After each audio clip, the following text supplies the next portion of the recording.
Vai zināji, ka dzemdībās sieviete patērē gandrīz tikpat daudz kalorijas, kā noskriet veselu maratonu vai pavadīt vairākas stundas intensīvā sporta treniņā? Tāpēc dzemdības ir ļoti liels, smags un nopietns darbs, kuram ir arī attiecīgi jāsagatavojās.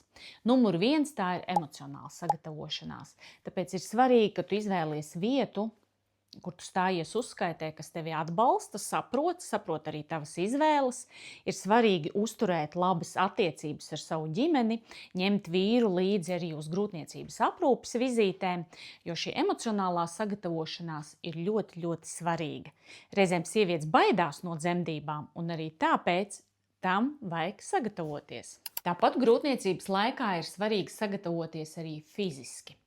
Tas nozīmē apmeklēt grūtnieču vingrošanas vai baseina nodarbības, iet pie fizioterapeita, sagatavot savu ķermeni šim smagajam darbam.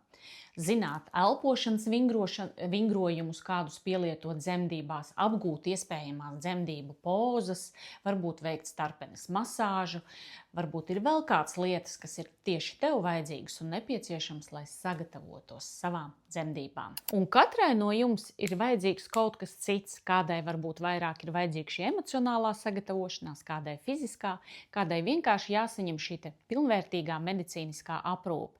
Tāpēc vēlamies parūpēties un daram visu, lai jums būtu pieejams gan psihologs, gan fizioterapeits, gan ginekologs, gan vecmāte. Viss vienā vietā, lai jūs varētu sagatavoties savām dzemdībām.